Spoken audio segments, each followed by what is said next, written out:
Analisis untuk power supply. Power supply itu berfungsi untuk mengkonversi arus aliran AC ke DC. Arus aliran AC itu bentuknya itu adalah sinusoidal, sedangkan aliran AC itu berbentuk konstan perubahannya terhadap waktu. Terus akan ada VRMS-nya, di mana VRMS itu adalah V primer dibagi akar 2, atau rumusnya akan sama dengan 0,707 dikali V primernya. Ini adalah tegangan efektifnya VRMS-nya itu. Terus untuk skematik power supply-nya itu dari transformator trafo step down ke rectifier, dioda penyearah, filter, rangkaian RC, dan regulator. Yang digunakan adalah Zener atau IC LM78XX. XX-nya ini bisa 05, 09, 12, dan lain-lain. Untuk trafo step down, nah itu ada trafo, dimana di sini ada rangkaian primer dan sekundernya. Jika di primer bersifat listrik, maka di sekunder bersifat magnetik. Jika di primer bersifat magnetik, maka di sekunder bersifat listrik. Nah, trafo ini tidak menghantarkan listrik, tetapi bersifat magnetik. Terus GGL-nya itu adalah min N jumlah lilitan do flux per dt, gimana GGL-nya itu akan sebanding dengan jumlah lilitan. Jadi tegangan primernya juga akan sebanding dengan jumlah lilitan yang ada di primer. Begitupun dengan tegangan di sekunder akan sebanding dengan jumlah lilitan sekunder. Maka dapat dituliskan persamaannya, yaitu Vs per Vp akan sama dengan Ns per Np.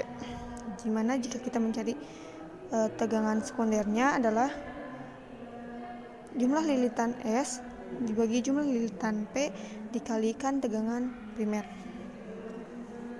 Nah, untuk trafo idealnya, trafo ideal itu adalah trafo yang efisiensinya 100, maka daya pada sekunder akan sama dengan daya pada primer.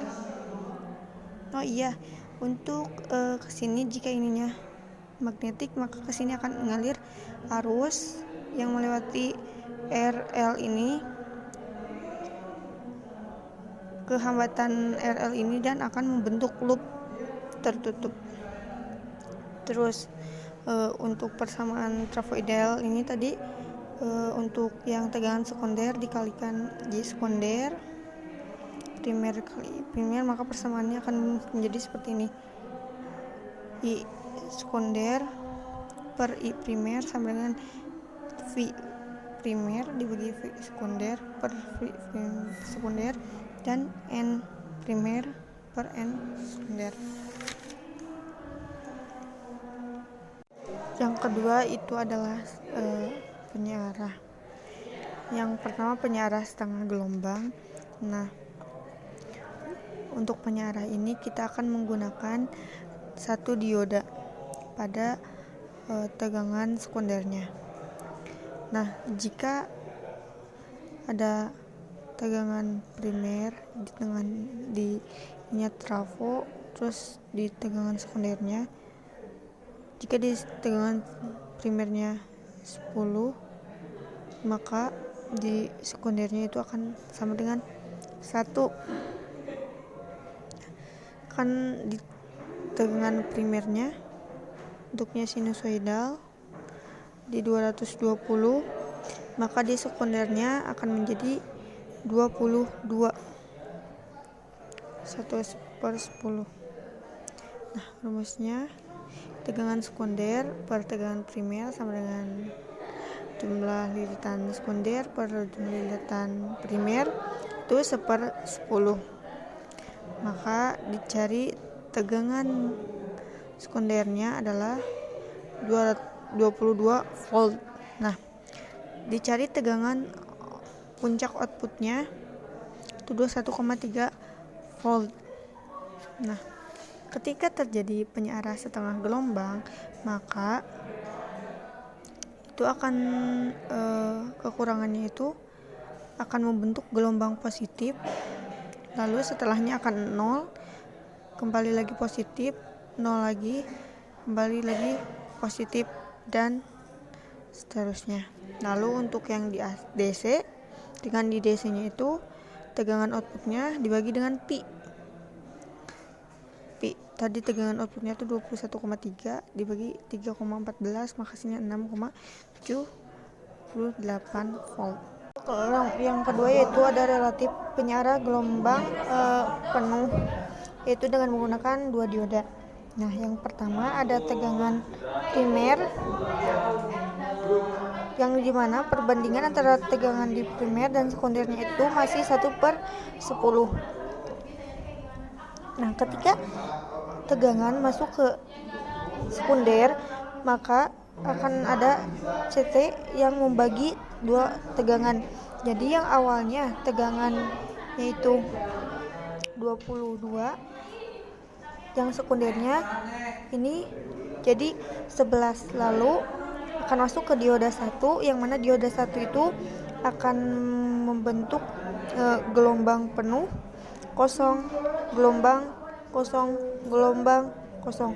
Nah, untuk dioda kedua, ini di dioda kedua akan ada kosong, gelombang, kosong, gelombang, kosong, gitu seterusnya. Lalu di beban, di benda ini di RL itu akan adalah gabungan dari kedua gelombang di dioda tersebut. Jadi akan ada penuh, seterusnya penuh. Nah, untuk tegangan outputnya yang di dioda 1 itu 11 dikurangi 0,7 jadi 10,3. Ini pun sama, 11 dikurangi 0,7 10,3, dan ini pun sama 0,3 tegangannya. Lalu untuk mencari tegangan DC-nya adalah 2 tegangan primernya dibagi pi, hasilnya 6,56. Nah, yang selanjutnya untuk penyearah gelombang penuh menggunakan dioda bridge. Dioda bridge ini menggunakan 4 dioda. Ini yang pertama, yang kedua, yang ketiga, dan yang keempat. Pada rangkaian primer, tegangan puncaknya masih 220 volt dengan perbandingan 10:1, berarti di sekunder itu akan ada 22 volt.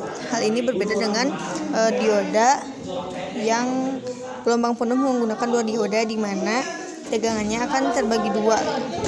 Nah, lalu arus dari tegangan sekunder itu akan masuk ke setengah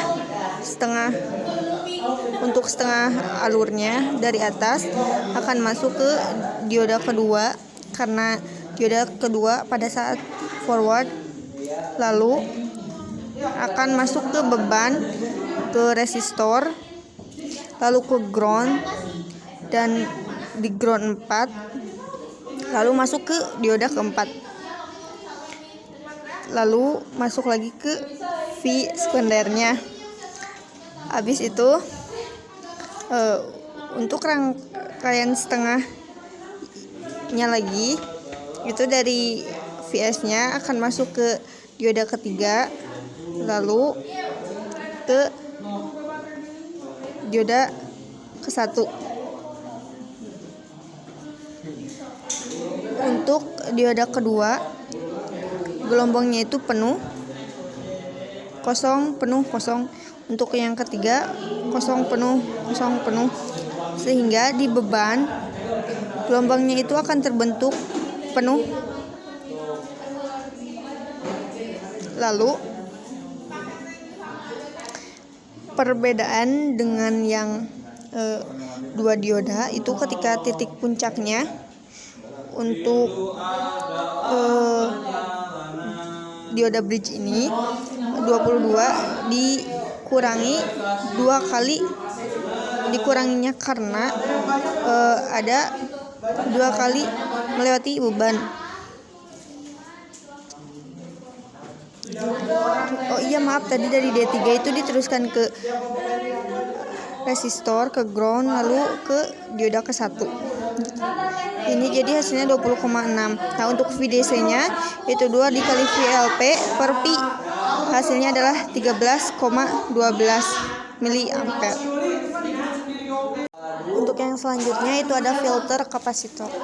Nah untuk filter kapasitor ini buat rangkaiannya itu rangkaian primer, trafo, rangkaian sekundernya, ada 4 dioda bridge, lalu ditambah kapasitor, tambah beban kapasitor sininya. Tegangan primer itu masih sama 220, di tegangan sekunder 22. Lalu pada saat diberi tegangan itu akan terjadi pengisian tegangan, lalu akan pada saat sudah mencapai puncak akan terjadi pengosongan, di mana sebelum mencapai titik 0 maka akan ada tegangan masuk dari dioda yang lain di puncak, lalu turun sebelum ke 0 ada tegangan dari dioda yang lain, begitu seterusnya. Hal ini jika dilihat maka tegangannya itu akan mengembang tidak sampai di bawah. Lalu karena seperti itu tegangannya tidak konstan, tapi ada V ripple atau V riak. Ya, nanti untuk analisis V ripple-nya itu menggunakan rumus dari kapasitor, di mana Q sama dengan C atau kapasitor dikali tegangan. Lalu untuk tegangannya itu, tegangan ripple-nya itu Q per kapasitor. Untuk V ripple yang per 1 Q1 dibagi C. Terus untuk V ripple yang kedua Q2 dibagi C. Lalu jika kita mengurangkan keduanya, jadi V1 min Q2 itu akan jadi Q1, V2 itu akan jadi Q1 min Q2 per C. Lalu jika kita tambahkan T1 min T2 nya, maka akan jadi seperti ini, Q1 min Q2 per C, T1 min T2. Lalu V1 per V2 nya per T itu akan jadi kuat arus dibagi kapasitornya. Lalu untuk V1 per V2 nya itu bisa diperoleh dari kuat arus dikalikan T periodenya per kapasitornya, atau V ripple-nya adalah kuat arus dikali periode per C, atau dari rumus periode didapat dari V ripple-nya yaitu I kuat arus per frekuensi dikalikan C. Yang selanjutnya adalah regulator. Regulator ini untuk menghilangkan V dari ripple yang ada di rangkaian sebelumnya. Lalu ini ada sumber AC di tegangan primer masuk ke trafo, ke rangkaian sekunder, ada dioda untuk penyearah, ada kapasitor, ini ada RS. Nah, dan di sini ada dioda Zener. Dioda Zener ini berkebalikan dengan dioda standar, di mana bekerjanya itu pada saat breakdown voltage atau dis. Lalu ini ada benda, terus tegangan pada dioda Zener pada saat breakdown voltage itu ada V, yaitu ada kemiringan. Itu artinya ada hambatan internal dari dioda Zener. Jika tidak ada kemiringan, maka kurvanya ini akan lurus. Ketika mencari tegangan dari dioda Zener, itu akan sebanding dengan R resistor dari Zener dibagi resistor sumbernya dikali delta tegangan sumbernya. Terus nah ini dimana jika tegangannya 5 maka dioda Zener yang dibutuhkan adalah 5 gitu. Lalu ini untuk rangkaian yang tegangan puncaknya bisa digunakan juga